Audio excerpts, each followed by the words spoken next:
Demorei a casar, mas estou casado há 28 anos. Amém? Cadê minha esposa? Ali, né? Casei com 20, eu quase que não caso, mas casei, amém? Essa é a bênção de Deus. Amém?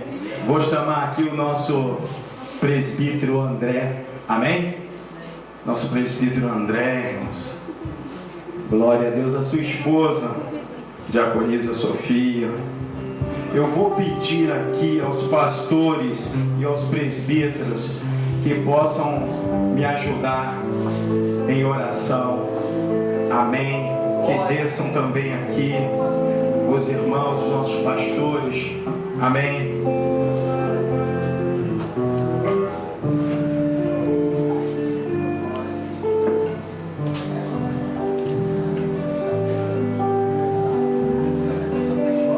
Peço à igreja que fique de pé. Vou pedir um ato de reverência que vocês vão ser consagrados, se ajoelhem. E quem estiver acompanhando, se ajoelhe também, se sentir vontade. Amém? Peço que a igreja fique de pé. Peço que os pastores venham para cá. Amém? Nossos presbíteros. E eu vou estar orando e ungindo a cada um, consagrando a pastor, a missionária e separando ao diácono. Amém? Glória! Aleluia! Separou o nosso pastor Rô. Ele está ali com o microfone, fazer a oração. E enquanto eu vou estar orando, individualmente, cada um consagrando. Glória a Deus. Eu quero que o pastor faça essa oração. Vamos orar, irmãos. Oh Espírito Santo. Aleluia! Que maravilha, Jesus. Que maravilha. Que coisa linda, Senhor. Nós queremos te agradecer.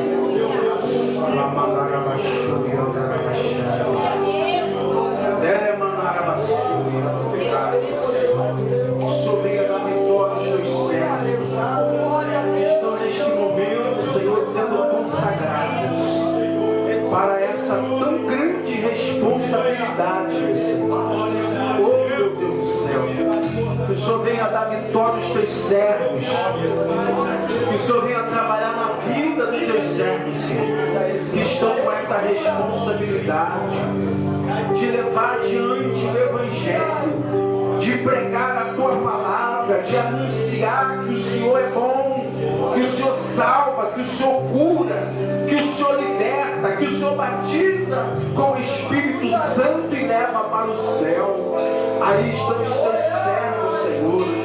Que o Senhor venha segurar as mãos deles e que eles, em momento nenhum, Senhor, eles venham negar a tua palavra, Senhor.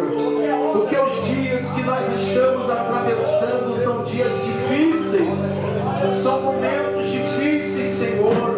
Mas nós oramos para que o Senhor venha revestir os teus servos, que eles sejam revestidos neste momento, Senhor, impactados pelo teu Espírito Santo, e que eles se posicionem, meu Senhor, e que não venham em momento nenhum negar essa chamada que o Senhor está tendo na vida deles, porque foram escolhidos por Ti, foram chamados, ungidos, meu Senhor, para levar adiante a Tua palavra, para ser útil, meu Senhor, ao ministério, que eles possam ser fiéis à igreja, que eles possam ser fiéis ao pastor presidente, que o está consagrando, Senhor, que está colocando sobre eles, ó Deus, essa unção, essa responsabilidade, que eles possam ser verdadeiros dispenseiros, Pai, para a Tua obra.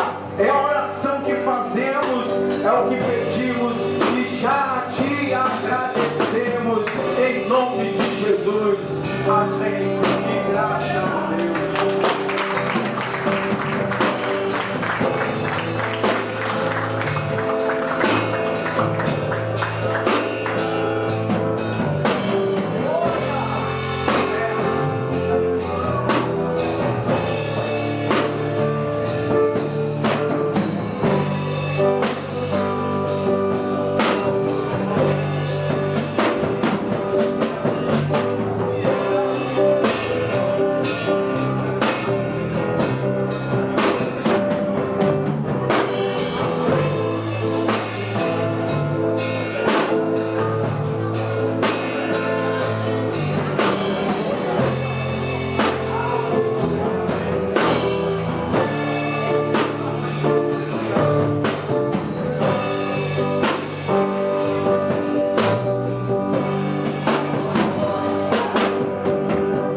apresentar-se a Deus aprovado como obreiro que não tem do que se envergonhar e que maneja corretamente a palavra da verdade, 2 Timóteo, capítulo 2, versículo 15. Assina pastor Auro Felizola de Oliveira,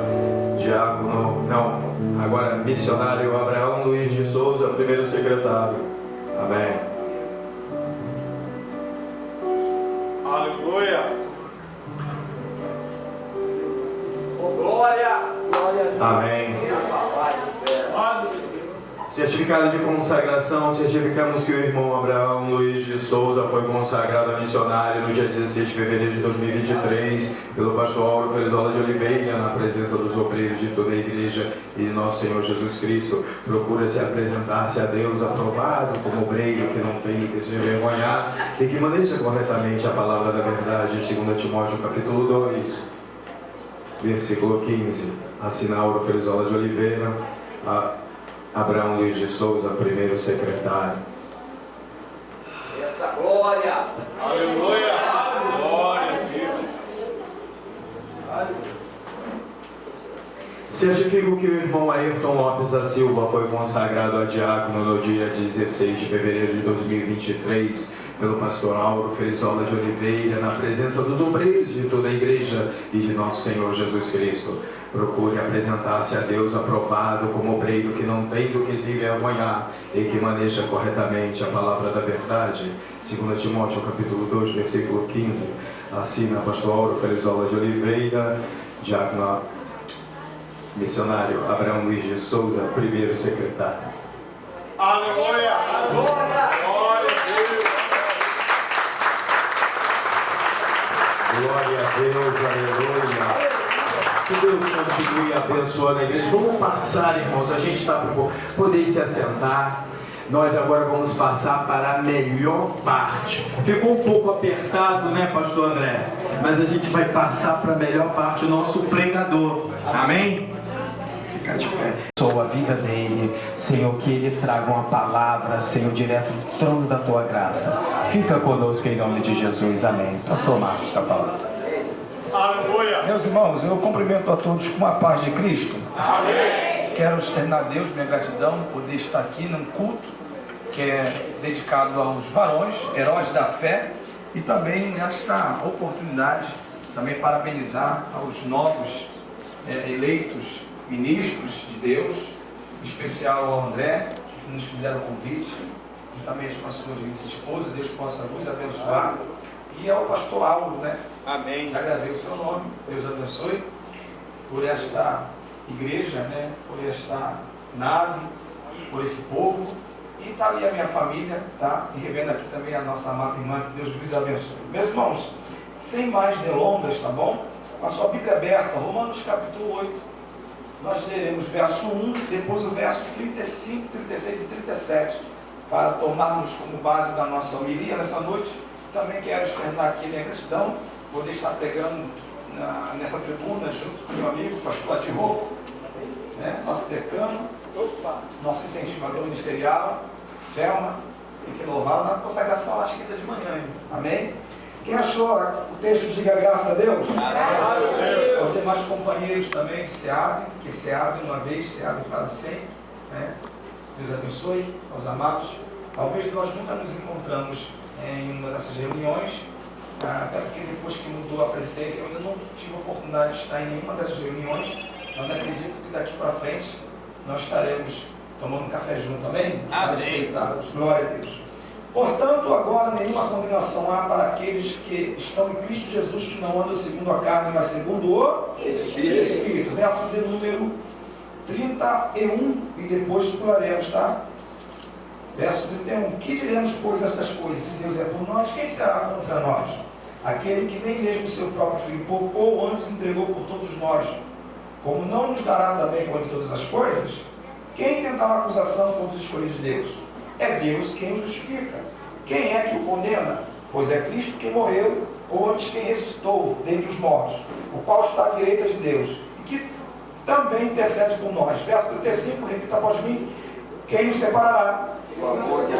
Repita após mim: quem nos separará? Quem nos separará? Do amor de Cristo? Do amor de Cristo. A tribulação? A tribulação. Ou a angústia? Ou a angústia. Ou a perseguição? Ou a perseguição. Ou ou a fome, ou a nudez, ou o perigo, ou a espada. E ele continua: como está escrito, por amor de ti somos entregues à morte todos os dias.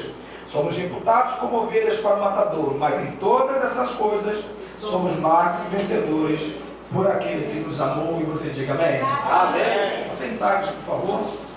Meus irmãos, os 3 homens mais importantes da Bíblia Sagrada, no quesito literário, são esses: Moisés, porque ele vai ser o legislador. O segundo é Esdras, porque Esdras ele vai organizar todo o sistema da literatura do Antigo Testamento, inclusive no capítulo 8 de Neemias. Ele também vai fazer a reintegração do povo de Israel à Torá. E o terceiro homem mais importante da Bíblia, no quesito literário, é Paulo. Paulo ele é considerado o primeiro e maior teólogo da igreja. Quando se fala de Paulo, nós estamos falando de alguém. Deixa só mais baixinho, por favor, pode ser? Isso aí. Quando falamos de Paulo, nós estamos falando de alguém que tem basicamente, né, uma instrução a quem? Paulo, ao escrever aos Efésios, capítulo 4, versículo 11, ele vai definir ali pelo menos os dons ministeriais, que são basicamente estes: pastor, apóstolos, profetas, evangelistas e mestre. A palavra mestre ali, ela vem da palavra grega, didáskalo. E aí, pastor, e Jesus não entra nessa sua fala? Claro que entra, só que Jesus ele não vai disputar com Paulo, Moisés e Esdras, porque ele é a escritura. Aleluia. Alguém entendeu? Amém. Moisés escreve sobre Deus, Esdras organiza sobre Deus, Paulo doutrina sobre Deus, e Cristo é o Verbo encarnado. Aleluia. Porque Cristo não entra em disputa, porque na verdade ele é aquele que tabernaculou, como o próprio João capítulo vai dizer: no princípio era o Verbo era Deus, e o Verbo se manifestou entre nós. Mas quando a gente fala da expressão mestre, que foi minha última fala, em Efésios capítulo 4, versículo 11, Nicodemos no capítulo 3, ele vai até Cristo. Quem está comigo, diga amém. Amém. E a expressão utilizada por Nicodemos para Jesus é justamente a palavra rabi. Se você ler em casa vai perceber a expressão rabi, que no hebraico dá a ideia de alguém que já aprendeu toda a Torá. No grego a palavra é didáskalo, que é justamente a palavra mestre. Marcos capítulo 4, versículo 1, a Bíblia vai dizer: e outra vez voltou a ensinar quem? Está para mim, Jesus. A palavra grega lá é didaskei, que vem da palavra didática, que é um ensino pedagógico. Então, por A mais B, a própria Bíblia está justificando que Jesus é mestre, independente de que nós achamos dele. Ele é o nosso Senhor, amém ou não amém? Amém. Ele é mestre dos mestres, sim ou não? Amém. Esse no sentido de respeito, mas no sentido literário ele era mestre. Como é que você aprova isso? Lucas, no capítulo 2, ele faz o registro no verso 52. Se você pegar na metade desse capítulo, com 12 anos ele está diante dos mestres lá em Jerusalém. A Bíblia diz que ele foi levado por conta da festa. Todas as vezes que tinha festa em Jerusalém, todo judeu acima de 12 anos, ele era obrigado a ir à festa. Se ele fosse sacerdote, as 3 grandes festas ele deveria se apresentar. Assim como a própria Bíblia fala de Elcana, que todos os anos subia a Siló, porque todo sacerdote tem por obrigação de estar em Jerusalém para ver as festas. Nos dias atuais, os judeus que são financeiramente bem, eles vão para Jerusalém para cumprir as festas. Inclusive, nas empresas de judeus, nos dias de festa, que são basicamente semanas, as empresas param, não há trabalho, porque eles cumprem essas festas na íntegra. E Jesus, com 12 anos, está indo em Jerusalém com seus pais. A Bíblia diz que ele para lá no Sinédrio e ele é indagado, ali perto do pátio. Por que ele é indagado, pastor? Porque todas as vezes que um judeu maioral estivesse diante de um menino com 12 anos, ele poderia sim averiguar se aquela casa, aquela família estava instruindo aquela criança de forma correta. Quem está comigo? Diga amém? Amém. Então qualquer um jovem que fosse judeu, estivesse diante do colegiado, ele poderia ser justamente indagado. E Jesus naquele dia, André, pastor agora, que pesa agora na memória, que pastor vem do grego poimenas, e pastor do grego é aquele que defende. Pastor do hebraico é aquele que prepara, como está lá em Jeremias 3,15. E vos darei pastores, que é a palavra hebraica roê. O que é isso? Aquele que pastoreia, ou aquele que prepara o pasto. É por isso que Salmo Davi, versículo 23, ele fala: preparas perante mim uma mesa na presença dos meus inimigos. Porque ser pastor é servir a todos e não ter ninguém que serve. Quem está comigo, diga amém. Amém. Pastor, então se o pastor serve a todos e ninguém serve ele, quem é que serve o pastor? O Deus que chama o pastor. Levanta as tuas mãos. Aleluia. Deus é a sua maior inspiração de vida. Aleluia. Glória a Deus, aleluia. Então, pastor, quando Jesus ele está ali com 12 anos sendo indagado, a dúvida latente é: ele é de Nazaré. Eu vou usar aqui, pastor Adi, se me permite, o exemplo de Nazaré com Belfor Roxo. Para depois não puxar minha orelha. Quando se fala de Belfor Roxo no vulgo popular, pior lugar. Lugar negativo. Não é isso? Eu fui pregar no Recreio. E eu cheguei no Recreio e fiquei assustado. Porque o carro que estava na entrada era quase 1,5 milhão. Eu falei: meu Deus do céu. A varanda, só a varanda acho que compra esse quarteirão todo. E quando a líder falou, hoje o pregador de Belfor Roxo, todo mundo olhou para mim como se eu fosse... Quem está entendendo, diga amém. Então quando Jesus de Nazaré, foca aqui, de Nazaré, está em Jerusalém, que é centro, com 12 anos, eles estão indagando para saber se lá em Nazaré, apesar de ser um lugar pequeno, tem mestres. E que é a verdade? Jesus tirou onda. Por quê? Tudo que respondia, ele não só respondia, mas ensinava. Porque quem sabe fazer a coisa certa, não pede tempo, irmão. Aleluia. Você está entendendo o que eu estou falando? Quem se prepara para a batalha não tem o resultado. Opa! Vou repetir isso aqui para alguém. Quem se prepara para a batalha não tem o resultado. Jesus está sendo indagado, não porque ele é Jesus. Nosso conceito é o Cristo, é o mestre, é o pastor, é o Senhor dos Senhores. Mas ali é um judeu de 12 anos de Nazaré, alguém que é insignificante para aquele sistema. E quando ele começa a responder, eles ficam admirados. Pega que é profético. Não tem a ver com o lugar que você mora, tem a ver com a profecia que Deus te fez. Levanta as tuas mãos. O lugar é ruim, mas se tem promessa, ele faz igual fez com Davi: te tiro de tanta malhada e te coloco sentado no trono. Levanta. Não tem a ver com o lugar que você está plantado, mas com a promessa que Deus te fez. Diga isso para o teu vizinho: é a promessa. Diga para ele: é a promessa. Quem está entendendo, diga amém.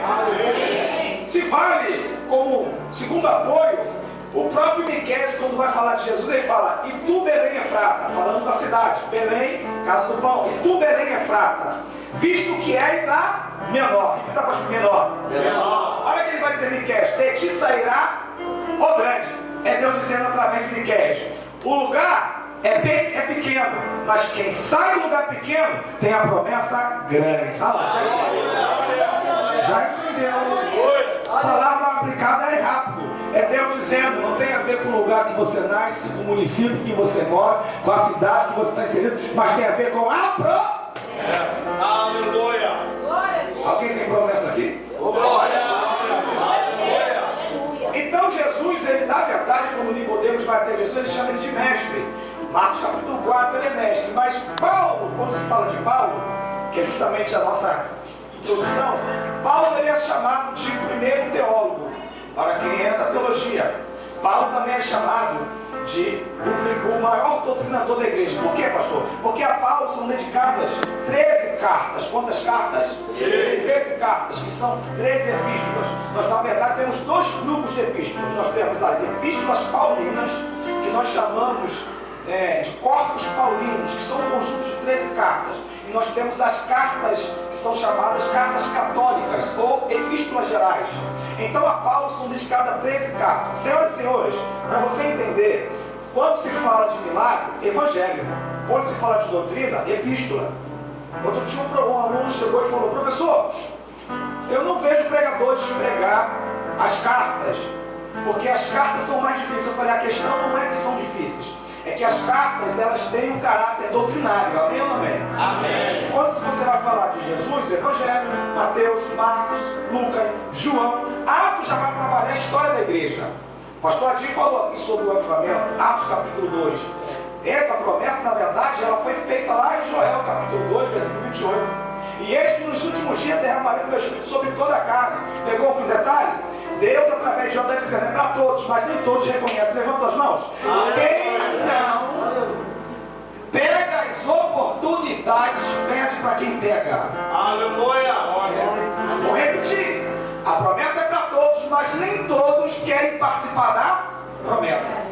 E essa promessa, na verdade, pastor Adi, ela começa, Jesus também vai reiterar ela em Mateus 24, 49, quando ele fala assim, eis que envio sobre vós a promessa de meu, é Deus dizendo através de Jesus, o que o Pai fala, o Filho confirma. Aleluia. Você pode pegar o microfone, mas é rápido. Se é o Pai que prometeu, o Filho confirma e a profecia declara, eis que envio sobre vós a promessa de Deus. Aí se vale como resposta do que eu acabei de citar também, para fechar esse ponto, o próprio autor de Lucas, que também é autor de Atos, no capítulo 1, versículo 8, vai dizer, mas recebereis a virtude. Oh, glória! Glória. Aleluia! Oh, aleluia! Lá vai e pega. O que o Joel falou, Jesus confirmou e Lucas assinou. Mas recebereis o poder que há de vir sobre. Aleluia! Olha para o seu irmão, vê se ele tem poder. Eita, glória! Ô, glória! Diga para ele, quem tem poder não conversa no culto. Olha aí. Eita, papai, olha aí. Fala mesmo, hein? Diga para ele, quem tem poder não acessa celular para ver outras coisas no culto. Eita, papai. Quem tem poder não repara se a roupa da irmã é nova ou velha. Eita, Porque quem tem poder está igual a Atos 2. Ele está focado na promessa, não no resultado. ô, glória! Estavam todos reunidos no mesmo lugar. E de repente veio do céu. Aleluia!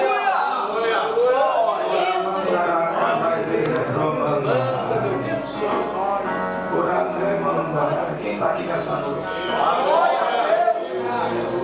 Então diga para o seu vizinho, não se desfoque do alvo para não perder o resultado. Eles só foram cheios porque eles estavam focados. Quando vem? Não sei, mas vem. De onde vem? Do céu. Como que chega? Não sei, mas chega. Quem sai perde, quem fica? É cheio. Eita, glória! É cheio. Aleluia! É cheio. É cheio. Glória! Pastor, o avivamento é só para os Estados Unidos? Não. O avivamento é para todos. Eis que envio sobre vós a promessa. Aleluia! Então, Meu Deus! pregar, milagre, evangelho, história da igreja, Atos. Mas quando se trata de cartas, doutrina. O que é doutrina, pastor? Jesus tinha doutrina? Claro que tinha. Onde está escrito? Marcos 4:1. E outra vez voltou a ensinar, ensinador. Eles ensinavam muitas coisas, porque quem estuda tem muitas coisas para ensinar. Amém ou não amém? Amém. Não senta para aprender, não tem argumentos quando fica em pé para falar. Glória! Não estou dizendo teologia, que a maior escola teológica do crente, não é nem da Assembleia de Deus, é a escola bíblica do. É isso aí. Cadê o meu?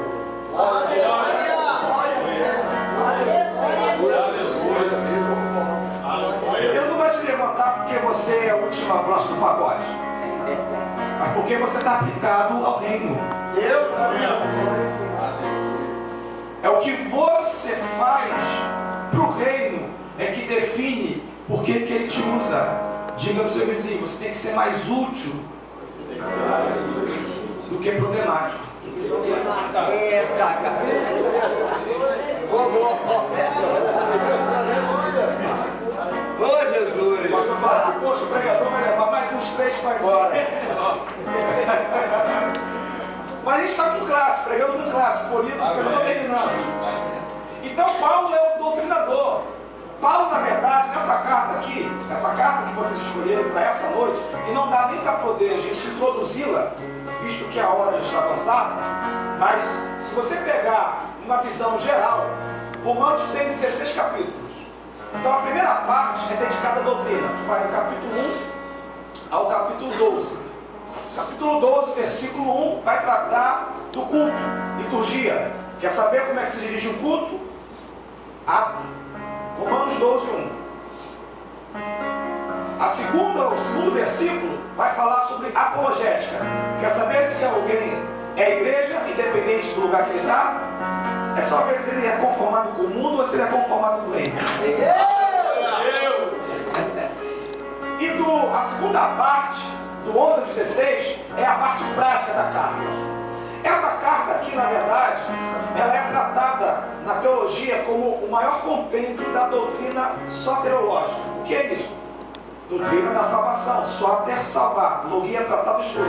Então, tudo que você quiser entender sobre o assunto salvação, nesta carta você vai entender. Inclusive, senhoras e senhores, quem está me ouvindo bem, diga amém. Amém. 3 homens grandes da teologia se convertem nessa carta.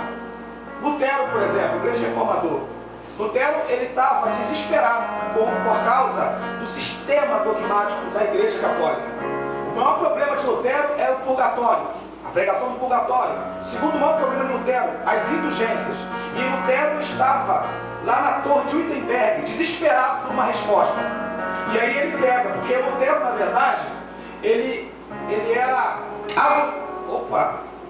agostiniano.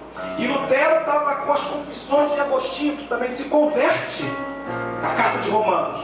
Romanos capítulo 13, versículo 13, vai marcar a história de Agostinho. Romanos capítulo 1, versículo 17, vai marcar a história de Lutero. Quando Lutero abriu, pastor, Romanos capítulo 1, versículo 17, está escrito: mas o justo.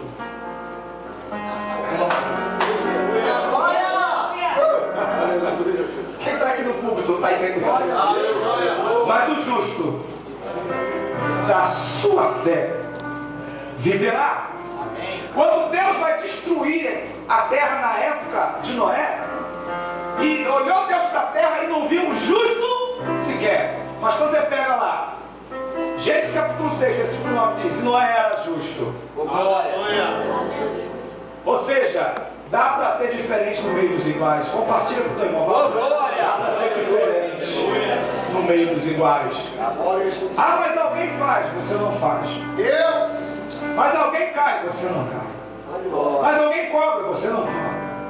Mas alguém não, porque com você é diferente. Diga para o teu irmão, com você é diferente. Alguém faz, dá um jeitinho para ter, você não. Você só ora, Deus traz. Aleluia. Está entendendo ou não? Então quando Lutero leu aquilo ali, Romanos 1, é o próprio Deus falando com ele: mas o justo da sua fé viverá. O que ele fez? Ele ficava, pastor André, todos os dias na porta da igreja, cada dia pregando uma das teses. E aí nós temos as 95 teses de Lutero. Daí surge a reforma protestante. Aí, ou seja, e Agostinho se converte lá em Romanos 13, versículo 13. Quando Agostinho ia lá para assistir às pregações de Ambrósio, um dos grandes pregadores da época, ele ficava assustado com a forma que ele introduzia a sua mensagem. Só que ele tinha problemas com glutonaria, bebedice, prostituição. E ele tinha problema de padrões de vida. Assim como alguém bebe demais, cheira demais, fuma demais, pagodeia demais, ele tinha esses problemas. E aí, quando ele ouviu a mensagem de Ambrósio, ele vai para um jardim e ele ouve uma cantiga de 2 garotinhas cantando Tore Lege. E que significa toma e lê. Ele entendeu que aquilo fosse dar uma mensagem divina. Ele abriu o livro e estava escrito, Romanos 13, andemos honestamente. Eita papai, olha aí, ó. Glória. Não em glutonarias. Aleluia. Quando ele leu aquilo ali, ele se converte. E aí é o famoso Agostinho de Hipona, que é o sistematizador da teologia. Essa carta aqui, irmãos, quando você coloca um tema nas cartas de Paulo, a ideia que se tem é que você vai ouvir uma introdução teológica. Eu sei que as mensagens são as mensagens, toma, pega, levanta, você vai receber. Mas aqui não tem toma, recebe, pega, levanta. Aqui tem doutrina. Quem quer continuar ouvindo, diga amém. Amém. Então Agostinho, ele se torna um grande santo Agostinho. E aí, depois, mais à frente, tem o terceiro, quem? John Wesley. A Europa estava mórbida, precisava de um avivamento. E ele é o grande, né, mentor daquela minuta que diz: ou você coloca fogo no seu sermão, ou coloca o seu sermão no fogo. Pastor, como é que eu faço para colocar fogo? É simples, eu pergunto para Moisés o que Moisés falou para Arão e seus sobrinhos. O fogo arderá continuamente sobre o altar e não se apagar. Mas para isso acontecer, toda manhã o sacerdote deve colocar lenha. Moisés está dizendo: quer que Deus bota fogo? Eita, glória aí, ó. Aleluia. Diga para o seu vizinho: a qualidade do seu culto é definido pelo nível da lenha. Papai. Quer viver algo novo. Tá no mesmo tom, só ligar. A qualidade do seu culto depende da qualidade da lenha. Então de manhã, não, eu sei que o celular distrai, sim ou não? Sim. Então você quer falar com Deus? Não deixa que as distrações atrapalhem o relacionamento. Olha Jesus. Por que está falando isso? Porque na carta que vocês escolheram, no verso 1, Paulo está terminando o discurso. Olha a partir da conclusiva. Portanto, você está vendo aí? Versículo 1, Romanos 8. Portanto, agora, nenhuma condenação há para aqueles que estão em... Está em Cristo é o quê? Viver renúncia. Repita para mim. Está em Cristo é viver renúncia. Ou seja, está dizendo: portanto, nenhuma condenação há para aqueles que estão em... Pastor, o que eu faço para estar em Cristo? Lucas capítulo 9, versículo 23. Jesus vai dizer: se alguém quiser vir após mim, então para estar em Cristo tem que anular quem você é. Olha aí. Aleluia, Jesus. Na sua casa, você até manifesta o seu querer, mas na casa dele, do jeito dele, da maneira dele. Então Paulo começa, ele já começa a carta, ele já começa o capítulo 8 concluindo. Então percebe-se que ele está concluindo assuntos. Aí no verso 31 que nós lemos aqui, para já fecharmos o ponto, porque esse capítulo aqui tem pelo menos 4 compêndios separados.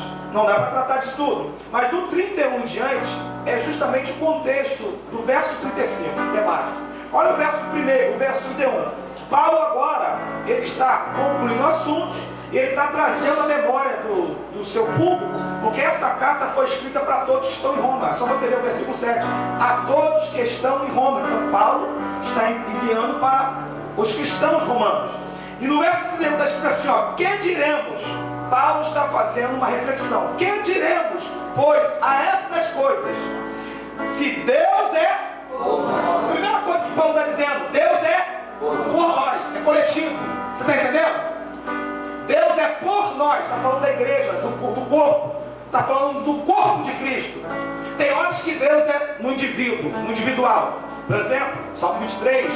O Senhor é meu. É individual, pastor. Mas aqui Paulo está dizendo: se Deus é por nós, quem será contra nós? Presta atenção. Davi entendeu isso aqui. Ele foi enviado pelo seu pai para o campo de batalha. Não é para batalhar. Ele foi enviado para levar queijo, pão e grãos.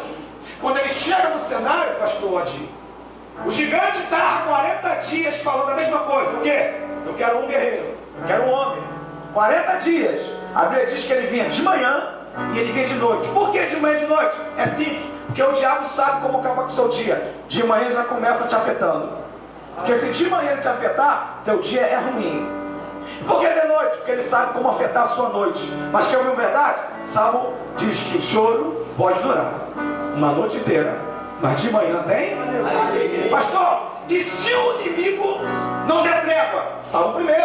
Antes tem o seu prazer na lei do Senhor. E na sua lei faz o quê? medita de dia, ou seja, o gigante vai vir de dia, eu começo com a palavra, é pela palavra, é pela palavra, é pela palavra, é pela palavra. O gigante vai vir de noite, eu termino com a palavra. Davi sabia disso. Davi sabia tanto que quando ele ouviu o gigante, ele falou assim: quem é esse circunciso? Para afrontar, ó, o exército de Deus. Ele está dizendo, não é o exército de Saul. Se Deus é por nós somos o exército. É Davi dizendo, você não está afrontando Saul, você está mexendo com Deus. Quer ouvir uma verdade? Ô, glória! Antes que houvesse dia, eu sou. É Deus dizendo, não há quem possa fazer escapar das minhas mãos. Operando eu. Levanta a mão que é profético. O diabo está mexendo com a noiva. Então se prepara, porque o noivo vai descer com a sua comitiva de anjos para dizer para esse Satanás que ninguém toca na noiva de Cristo. Aleluia! Então ele começa a fazer uma reflexão: se Deus é por nós, quem será contra nós? Aí ele vai dizer no versículo 32 algo que a gente precisa refletir: aquele que nem mesmo o seu próprio filho poupou. Sabe o que está dizendo, irmãos? Se Jesus, que era filho de Deus, passou provas, desertos, dificuldades, olha que tem um monte de quem é tu? Na fila do pão. Não, Deus, eu não posso passar por isso. Jesus passou.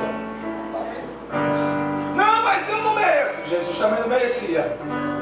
Inclusive no Getsemane ele falou: Senhor, se possível for, mas não seja feito o que eu quero, mas a tua.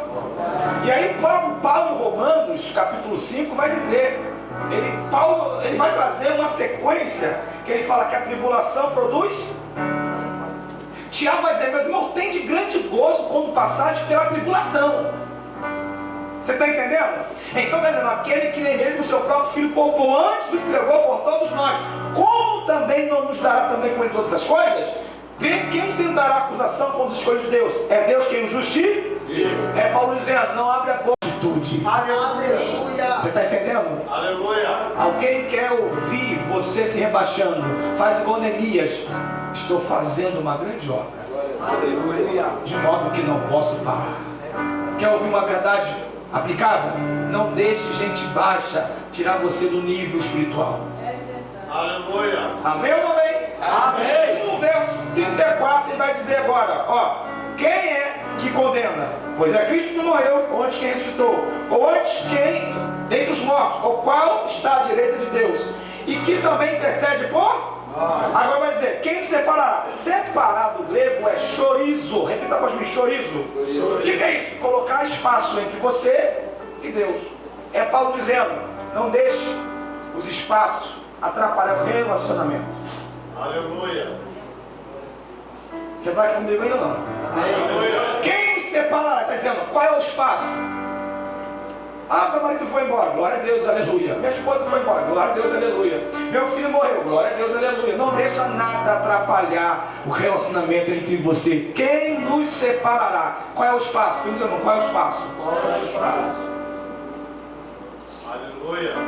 Quem nos separará do quê? Do amor de? Aí vai agora uma sequência, não dá para tratar de tudo. Levou mais 5 minutos. Primeiro, tribulação. O que é tribulação? Tribulação no grego é tílipse. O que é tílipse? Pressão. Está dizendo, não deixa a pressão de fora atrapalhar a pressão de dentro. Sabe o que está dizendo? Aqui dentro tem algo que é maior do que está lá fora. Mas recebereis o poder que há de vir sobre vós. É Deus dizendo, antes da pancada eu te dou autoridade. Aleluia! Diga para o irmão, não ceda à pressão. Eita, glória! Resistir o diabo e ele fugirá de. Segundo, angústia. O que é angústia? Estenocoria do grego. Sabe o que isso significa? Estreito. Está dizendo, não deixe os estreitos da vida interferir em você e Deus. O Salmo 121, ele faz uma pergunta retórica. Eleva meus olhos para o monte. Aí ele pergunta, de onde me virá meu socorro? Mas ele mesmo responde, meu socorro vem do que fez os céus. Ele está fazendo um trocadilho. Ou seja, no princípio Deus criou os céus e a. Está dizendo, eleva meus olhos para o monte. Deus está acima dos montes porque Ele é o Criador. Está dizendo, eleva meus olhos para os montes, no baixo. De onde vem o socorro? Ele responde, meu socorro vem do. Por que buscar no monte se eu tenho um Deus que criou o monte? Aleluia! buscar em pessoas aquilo que só Deus pode fazer. Oh, glória a Deus, aleluia. Terceiro, Paulo vai dizer assim, a perseguição. O que é perseguição? Diocomos, perseguição religiosa. Porque eles estavam sendo perseguidos por César. Você pode perceber, Atos dos Apóstolos, capítulo 12, a Bíblia diz que Herodes, por aquele tempo, se levantou contra a igreja. Você lembra? O primeiro Herodes, o grande, ele se levantou contra Jesus. Mas Deus falou através do anjo, pega o menino e leva para o Egito. Para se cumprir a profecia, do Egito chamei meu, ele não é do Egito, mas por causa da perseguição ele foi para o Egito. Do Egito chamei meu, tem hora que a perseguição te esconde no Jesus. Eu vou repetir isso aqui para você pegar. Tem hora que a perseguição é para Deus te esconder do teu inimigo. Aonde Moisés foi criado? No palácio do faraó. Aonde Deus mandou Elias? Na Sarepta de Sidom, aonde Jezebel quer matar, está dizendo, eu vou confundir o teu inimigo. Você vai crescer no território dele e não vai te ver. Eu vou confundir esse inimigo. Você vai crescer debaixo do nariz dele, mas ele não vai te reconhecer. Aí Jesus em Nazaré, expulso, no versículo 30 vai dizer, e desceu a Cafarnaum. Todo mundo queria matá-lo. Ele passou pelo meio deles. Pega, profeta, aquele que habita nos esconderijos do Altíssimo, a sombra do Onipotente descansará. Ele está dizendo, os teus inimigos não te chegarão, porque meu Espírito vai te envolver. Fica de pé, não dá para pregar mais. Glória. Tinha que ser uma mini vigília, né? Muita glória. Eu só fecho. Não dá para tratar de todo o versículo. Mas no 37, eu disse qual o versículo? 37. Paulo está dizendo, mais, que é uma condição dispensativa. Em todas essas coisas, que é uma preposição. Que coisas? Perseguição, peste, espada, angústia. Mas em todas essas coisas, agora que Paulo vai dizer, coletivo, somos. Informe para seu irmão aí. Fala, você é? Você é. Mas estou desempregado. Não tem a ver com dinheiro, tem a ver com resultado. Glória, Jesus. Mas eu estou passando dificuldade, não tem a ver com o momento, tem a ver com a promessa. Fala, você é. O que você é? Somos mais que vencedores por aquele que nos é Paulo dizendo, nós somos o único exército que antes de terminar a batalha, a bandeira já está erguida. Eu quero viver algo novo. Cadê a bandeira? Aleluia! Oh, aleluia! Faz meu coração arder de novo. Cadê o baterista? Fazendo todo medo desaparecer. Fazendo sobre mim um novo amanhecer. Solta a mão aí, meu filho. Vai! Eu quero viver algo novo. Vem me visitar hoje aqui. Fecha os olhos agora comigo. Eu quero conhecer a ti.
fazer orar aqui pelo nosso pastor lá, Felizalda de Oliveira. Amém? Receba aqui.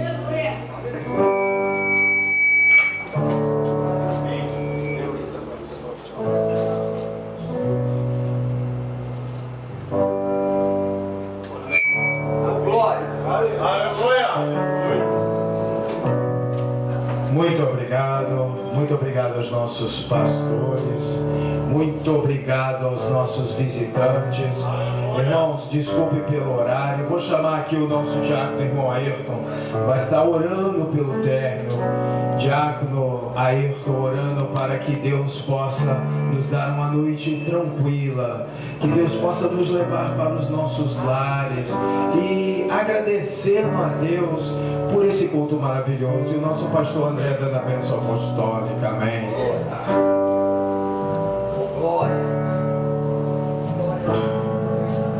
Oramos. Senhor, nosso Deus, Deus nosso, Senhor Jesus Cristo.